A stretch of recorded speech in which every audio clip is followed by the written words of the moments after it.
आज मैं आपके लिए लेकर आया हूँ परीक्षा के लिए बहुत ही इम्पोर्टेंट जो है टॉपिक है चट्टान। जो चट्टानें हैं, जो पृथ्वी का सतह जो है उसमें जो चट्टानें होती हैं वो कैसी-कैसी होती है, कितने तरह की होती हैं।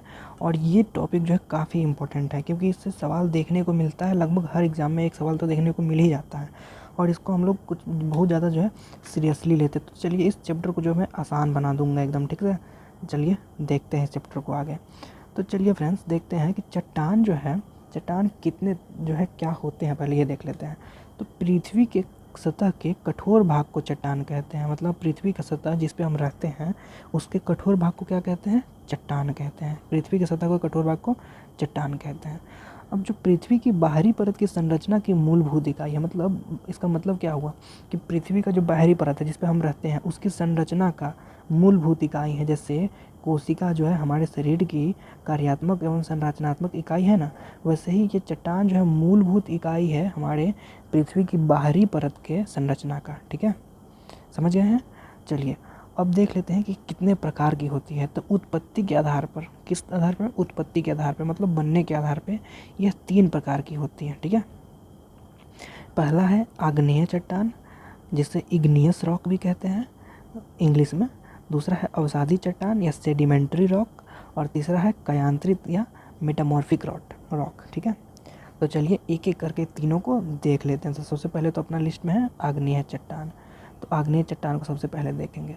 तो आग्नेय चट्टान में क्या है कि नाम से ही इसके नहीं लग रहा आग्नेय, इंग्लिश में भी देखिए इग्नियस, मतलब आग्नेय चट्टान आग जैसा कुछ से बना है। मतलब यह इसमें हाँ सही में बिल्कुल भी ये आग जैसे ही किसी चीज़ से बना है। आग्नेय चट्टान ज्वालामुखी देखे हैं फटते हुए? नहीं देखे होंगे क्योंकि बहुत कम लोग देख पाते हैं, जो वैज्ञानिक लोग रहते हैं वही देखते हैं।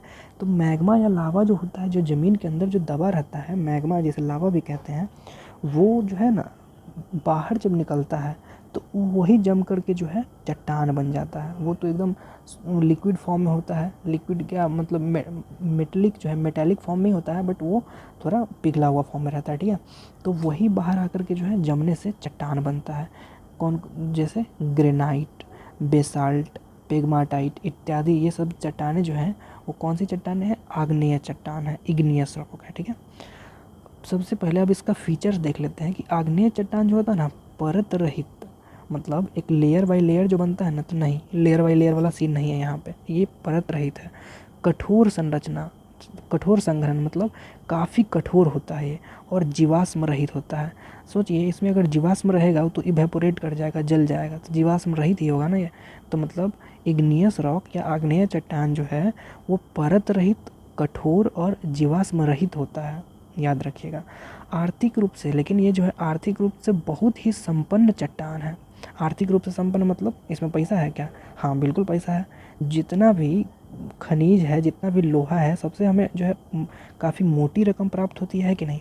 तो इसमें कौन कौन सा चीज़ पाया जाता है? देखिए, चुंबकीय लोहा, निकल, तांबा, सीसा, जस्ता, क्रोमाइट, मैग्नीज, सोना, प्लेटिनम। देखिए इतना महंगा महंगा धातु इसमें पाया जाता है। कुछ महंगा नहीं भी है जैसे सीसा, तो चलिए, लेकिन फिर भी ओवरऑल क्या है, महंगा महंगा धातु मिलता है, सोना, प्लेटिनम। तो जाहिर सी बात है कि ये आर्थिक रूप से बहुत संपन्न होगा।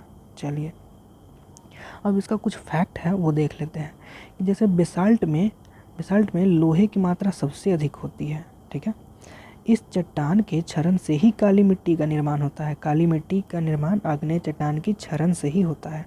और पैग्माटाइट जो है यह झारखंड में पाए जाने वाला अभ्रक जो है इन्हीं सैलों में मिलता है। किन सैलों में मिलता है? सैल मतलब पत्थर। ठीक है, आग्नेय चट्टान वाली पत्थरों में ही मिलता है। ठीक है, तो चलिए अब आगे चलते हैं।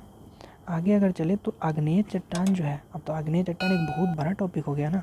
तो ये जो है मैग्मा के ठंडा होने से तो बनता ही है, और ठंडा होकर विभिन्न प्रकार के आग्नेय चट्टानी पिंड बनाते हैं। मतलब ये भी बहुत तरह के आग्नेय चट्टानी पिंड बनाते हैं। ठीक है, ठंडा होने के अनुसार। ठीक है, जैसे में पहला तो अपना इस लिस्ट में है बैथोलिथ। बैथोलिथ क्या है? यह सबसे बड़ा आग्नेय चट्टानी पिंड है। ठीक है, यह पातालीय पिंड है। एक तो ये सबसे बड़ा आग्नेय चट्टानी पिंड है और पातालीय पिंड है। पातालीय पिंड मतलब जमीन के अंदर वाला पिंड है। यह एक बड़े गुंबद के आकार का, यह एक बड़े गुंबद के आकार का होता है जिसके किनारे खड़े होते हैं और इसका ऊपरी तल विषम होता है। यह ग्रेनाइट से बनता है। चलिए अब इसको इस पिक्चर में देख लेते हैं कि बैथोलिथ कौन है अपना। बैथोलिथ यही तो है, देख रहे हैं, सबसे बड़ा चट्टानीय पिंड है और ये पातालीय पिंड भी है, ज़मीन के अंदर रहता है। ठीक है, अब देख पा रहे होंगे अच्छे से। और जो है इसका ऊपरी तल विषम भी है। ठीक है, और किनारे इसके देखिए खड़े भी हैं। तो यह जो है पहला चट्टान का प्रकार जो है अपना बैथोलिथ हो गया। अब अगला देखते हैं स्टॉक। स्टॉक कुछ नहीं है फ्रेंड्स, ये छोटे आकार के बैथोलिथ है। ठीक है, छोटे आकार के बैथोलिथ को क्या बोलेंगे, स्टॉक बोलेंगे। ठीक है, इसका ऊपरी भाग गोलाकार गुंबदनुमा होता है। जाहिर सी बात है, यही अगर छोटा होता तो गोलाकार और गुंबदनुमा होता। ठीक है, और स्टॉक का विस्तार जो है 100 वर्ग किलोमीटर से कम होगा तो उसको स्टॉक बोलेंगे। बैथोलिथ इसी का बड़ा फॉर्म है। ठीक है, और कुछ नहीं है। तो बैथोलिथ स्टॉक तो एक ही समझिए इसको। ठीक है, छोटा आकार का स्टॉक और बड़ा आकार का बैथोलिथ। अब दूसरा देखते हैं, तीसरा समझिए लैकोलिथ। लैकोलिथ क्या है, जब मैग्मा ऊपर की परत को जोर से उठाता है। अब मैग्मा बाहर आने के लिए तो जगह खोजता है, सिंपल सी बात है। तो अगर उसको जगह मिल गया, जगह कैसे मिलेगा, वो तो ऊपर की तरफ धकेलेगा परत को, सतह को, जो है हम जिस सतह पे हम लोग रहते हैं तभी होगा। तो ये लैकोलिथ जो है यहाँ पे आप देख रहे होंगे, लैकोलिथ का यहाँ पे पिक्चर देखिए। ठीक है, ये जो है ऊपर आया, यहाँ पे जो है थोड़ा सख्त इसको मिल गया, तो ये जो यहीं पे फैला और उसको ऊपर की तरफ धकेला, तो ऐसा चट्टान को हम लोग क्या बोलेंगे, लैकोलिथ बोलेंगे। ठीक है, ये यहाँ पे एक चट्टान बना दिया, इसको हम लैकोलिथ बोलेंगे। अगला देख लेते हैं, तो अगला है हमारे लिस्ट में लैपोलिथ। Batholith, laccolith, lopolith. ठीक है, लैपोलिथ क्या है, लैपोलिथ क्या है, जब मैग्मा जमकर तस्तरी नुमा आकार ग्रहण कर लेता है तो इसे हम लैपोलिथ कहते हैं। बस मैग्मा जम के ऊपर आकर के जम के अगर तस्तरी नुमा आकार बना लेगा तो उसी को जो हम लैपोलिथ बोलेंगे। और लैपोलिथ क्या है, दक्षिण अमेरिका में मिलते हैं जनरली। ठीक है, दक्षिण अमेरिका में। फैकोलिथ क्या होता है, लिथ मतलब कुछ नहीं फ्रेंड्स, पत्थर। जैसे में माइक्रोलिथ मतलब छोटे छोटे पत्थर, उसी तरह लिथ मतलब पत्थर होता है या चट्टान होता है, और इसका कोई बहुत बड़ा मतलब नहीं है। ठीक है, फैकोलिथ, जब मैग्मा लहरदार आकृति में जमता है तो इसे फैकोलिथ कहते हैं। ठीक है, लहरदार आकृति का मतलब यहाँ पे आप देख रहे होंगे कि कोई भी मैग्मा मान लीजिए यहीं पे जमता और ऐसा लहरदार, एक सेकेंड कलर में चेंज कर लूँ, मान लीजिए कि ये ऐसा लहरदार आकृति में जमता तो इसको हम क्या बोलते हैं, फैकोलिथ। ठीक है, फैकोलिथ कहते हैं। अब यहाँ पे देख लीजिए फैकोलिथ, सील और डाइक, एक सेकेंड फ्रेंड्स, ये थोड़ा, हाँ फ्रेंड्स, फैकोलिथ, सील और डाई, ये जमने का जो है, देखिए डाइक क्या होता है, मैग्मा अगर लंबवत दरार में जम गया तो वही डाइक कहलाएगा। इसमें आप देखिए कि ये एक लंबवत दरार देख रहे हैं, लंबवत दरार में जम गया। ठीक है, तो इसको हम लोग क्या बोल देंगे, देखिए डाइक लिखा हुआ है, लंबवत दरार में जम गया तो डाइक। सील क्या है, भूपृष्ठ, हमारा भूपृष्ठ तो समतल ऐसा होता है ना, अगर इसमें जम गया तो उसको क्या बोलेंगे, सील बोलेंगे। जैसे देखिए यहाँ पे देखिए इसको, और इसको आप ज़रा सा अच्छे से गौर से देखिए, ये और ये, इसको क्या बोलते हैं, सील। मतलब भूपृष्ठ के समानांतर फैलकर जम गया तो उसको सील बोलेंगे। ठीक है, इसकी मोटाई 1 मीटर से लेकर के सैकड़ों मीटर तक होती है। यह छत्तीसगढ़ और झारखंड में पाए जाते हैं। ठीक है, और फैकोलिथ क्या है कि लहरदार आकृति में जमता है। तो फ्रेंड्स यहाँ पे बहुत ज़्यादा इन्फॉर्मेशन हो गया है, तो इसको हम एक बार रिपीट करना चाहेंगे। ठीक है, तो डाइक क्या है, डाइक अगर लंबवत दरार में जम गया तो उसी को डाइक बोलेंगे। सील क्या है, ये भूपृष्ठ के समानांतर परतों में फैलकर जम गया तो इसको हम सील बोलेंगे। ठीक है, और फैकोलिथ क्या है, जो कि मतलब मेनली हमारा फैकोलिथ जो है लहरदार आकृति में अगर जम गया मैग्मा तो उसको हम फैकोलिथ बोलेंगे। और ये चारों को एक बार देख लेते हैं, तो इस चारों को जो है स्पेशली थोड़ा देख लेते हैं। तो बैथोलिथ क्या है, तो यह अग्नेय चट्टानी पिंड है जो कि पातालीय पिंड है और बड़े गुंबद के आकार का होता है, ऊपरी तल विषम होता है और यह ग्रेनाइट से बनता है। ठीक है, स्टॉक क्या है कि इसी का छोटा आकार, एक छोटे साइज का होगा तो इसको स्टॉक बोलेंगे। इसका जो है लिमिट है 100 वर्ग किलोमीटर। लैकोलिथ क्या है, लैकोलिथ ऊपरी पत्थर को जोर से, मतलब मैग्मा जो है ऊपरी परत को जोर से जो है धकेलता है या उठाता है और उसी से जो है गुंबद रूप में जम जाता है, गुंबदाकार रूप में जम जाता है, तो उसी को हम लोग लैकोलिथ बोलते हैं। और लैपोलिथ वही है, तस्तरी नुमा आकार में अगर जमेगा तो उसको हम क्या बोलेंगे, लैपोलिथ। तो चलिए, आग्नेय चट्टान हो गया हमारा ख़त्म। अब हम बढ़ते हैं क्या, अवसादी चट्टान की तरफ।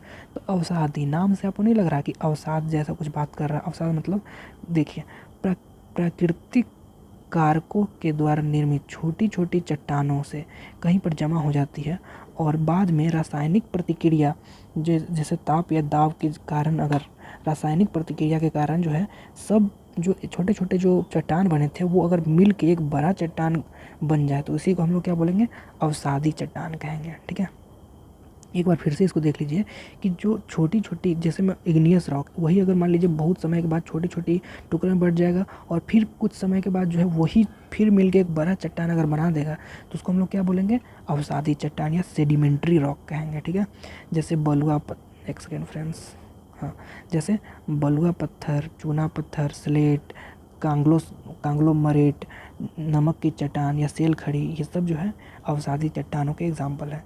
अब अवसादी चट्टानों के फीचर देख लेते हैं। यह सबसे पहले परतदार होती है। इग्नियस क्या था, परतदार नहीं था, अवसादी परतदार होती है क्योंकि ये परत बाई परत, लेयर बाई लेयर बनेगा ना। इसमें वनस्पति और जीव जंतुओं के जीवाश्म पाया जाता है। इसमें जाहिर सी बात है कि ये तो ऐसा तो है नहीं कि बहुत हाई टेम्परेचर से बना है जो जीवाश्म को उबाल देगा, एकदम जीवाश्म को मतलब इवापोरेट कर देगा, ऐसा तो कोई बात है नहीं। तो इसमें जीवाश्म पाया जाएगा, परतदार भी होगी, जीवाश्म भी होगी। और इसमें जो है चट्टानों में लौह अयस्क, फॉस्फेट, कोयला, सीमेंट बनाने की चट्टानें पाई जाती है। ठीक है, खनिज तेल अवसादी चट्टानों में ही पाया जाता है। इग्नियस रॉक में जो हमारा आग्नेय चट्टान था उसमें तो जीवाश्म पाया ही नहीं जाता था, तो जाहिर सी बात है खनिज तेल वगैरह भी नहीं पाए जाएंगे। और इसमें जो अवसादी चट्टान है इसी में खनिज तेल भी पाए जाएंगे। दामोदर महानदी और गोदावरी नदी बेसिनों में अवसादी चट्टानों में कोयला पाया जाता है। ठीक है, और आगरे का किला, दिल्ली का लाल किला और बलुआ पत्थर नामक अवसादी चट्टानों से ही बना है। बलुआ पत्थर जो है अवसादी चट्टानों से ही बना है। ठीक है, तो ये हो गया हमारा अवसादी चट्टान भी ख़त्म। अवसादी चट्टानों का भी आप समझ ही गए होंगे। अब चलिए आखिरी पे चलते हैं, कायांतरित। अब इसका भी नाम से लग रहा होगा, कायांतरित मतलब कायांतरण हो रहा है, मतलब उसका काया पलट हो रहा है। ठीक है, सब तो नाम में ही है फ्रेंड्स। और इसका देखेंगे तो मेटामॉर्फिज्म जो एक प्रोसेस होता है उसी से ये मेटामॉर्फिक वर्ड भी बना है। ठीक है, तो मेटामॉर्फिक रॉक ये क्या है कि ताप, दाब और रासायनिक क्रियाओं से के कारण आग्नेय और अवसादी चट्टानों के कायांतरित चट्टान का निर्माण होता है। मतलब एक बार इसको फिर से हम देखना चाहेंगे कि देखिए कि ताप, दाब या रासायनिक क्रियाओं के कारण आग्नेय और अवसादी, इग्नियस और जो है आपका सेडिमेंट्री रॉक जो है वही दोनों से कायांतरित चट्टान का निर्माण होता है। ठीक है, कायांतरित चट्टान स्वयं भी कायांतरित हो सकती है, मतलब एक तो ये आग्नेय और अवसादी से तो कायांतरित होंगी ही और खुद को भी कायांतरित कर सकती है। मतलब आग्नेय से कायांतरित, अवसादी से कायांतरित और कायांतरित से कायांतरित। ठीक है, जैसे इसका एग्जांपल है, कायांतरित चट्टान स्वयं में भी कायांतरित होती है, जैसे स्लेट कायांतरित होकर फाइलाइट बन जाती है। ठीक है, तो चलिए अब इसका लिस्ट देख लेते हैं कि कौन कायांतरित होकर क्या बनता है। ये बड़ा इंपॉर्टेंट है फ्रेंड्स, यहीं से जो है क्वेश्चन फ्रेम कर देता है एग्जामिनर। ठीक है, तो इसको तो थोड़ा याद रखना पड़ेगा फ्रेंड्स। तो चलिए एक बार देख लेते हैं कि कौन कायांतरित होकर क्या बनता है। तो सबसे पहला जो लिस्ट हम लिए हैं उसमें आग्नेय कायांतरित होकर क्या बनता है, दूसरा में अवसादी कायांतरित होकर क्या बनता है और तीसरा कायांतरित होकर क्या बनता है। ठीक है, तो पहला लिस्ट से शुरू करते हैं। पहला लिस्ट से शुरू करेंगे तो ग्रेनाइट जो आग्नेय चट्टान है वो नीस में बदलेगा, साइनाइट नीस में बदलेगा, ग्रेबो सर्पेंटाइन में बदलेगा, बेसाल्ट जो है सिस्ट में बदलेगा और बिटुमिनस कोयला ग्रेफाइट में बदलेगा। ये सब VVI है एकदम, इसको तो याद रखना ही है। एक बार फिर से मैं रिपीट कर दूं कि ग्रेनाइट नीस में बदलेगा, साइनाइट नीस में बदलेगा, मतलब ग्रेनाइट नीस में और साइनाइट नीस में। ग्रेबो जो है सर्पेंटाइन में बदलेगा, बेसाल्ट सिस्ट में बदलेगा और बिटुमिनस कोयला ग्रेफाइट में बदलेगा। ठीक है, आग्नेय ऐसे कायांतरित होती है। अगर हम बात कर ले यहीं पे अगर हम बात करेंगे कि अवसादी चट्टान कैसे कायांतरित होकर क्या रूप लेती है, तो सपिंड जो है सपिंड सिस्ट में बदलेगा, बलुआ पत्थर क्वार्टजाइट में बदलेगा, सेल जो है वो स्लेट में बदलेगा, चूना पत्थर संगमरमर में बदलेगा और लिग्नाइट कोयला एंथ्रेसाइट कोयला। अब कोयला जो है सब तो कोयला ही है, लेकिन कोयला का भी क्वालिटी होता है। तो लिग्नाइट कोयला किस में बदलता है, एंथ्रासाइट कोयला में बदलता है। ठीक है, इसको भी हम एक बार फिर से देखना चाहेंगे कि जो है सपिंड सिस्ट में बदलेगा, बलुआ पत्थर क्वार्टजाइट में बदलेगा, सेल स्लेट में बदलेगा, चूना पत्थर संगमरमर में बदलेगा और लिग्नाइट कोयला जो है एंथ्रासाइट कोयला में बदलेगा कायांतरित होकर। अब आग्नेय कायांतरित होकर ये बन गया, अवसादी कायांतरित होकर ये बन गया। अब कायांतरित कैसे होता है, तो स्लेट फाइलाइट में बदलता है और एक बार तो कायांतरित हो गया ना, स्लेट कायांतरित होकर फाइलाइट में बदला, अब फाइलाइट भी कायांतरित होकर सिस्ट में बदल जा रहा है। देख रहे हैं, खुद को ही कायांतरण करता है। मतलब एक तो ये पहले से ही कायांत्रित होकर बना है और बाद में खुद को कायांत्रित करके फिर से कायांत्रित हो जाता है, मतलब डबल कायांत्रित। तो फ्रेंड्स हमको उम्मीद है कि आप लोगों को ये जो है ये जो लेक्चर रॉक पे है था ये काफ़ी पसंद आया होगा। तो फ्रेंड्स कमेंट सेक्शन में लिखिए कि पसंद आया, और सब्सक्राइब कर दीजिए अगर आपको ये चैनल रेलिवेंट लगता है आपके एग्ज़ाम के लिए, और अगर आप इसी तरह की जानकारी चाहते हैं तो सब्सक्राइब कर दीजिए। चलिए फ्रेंड्स, थैंक यू, धन्यवाद फ्रेंड्स।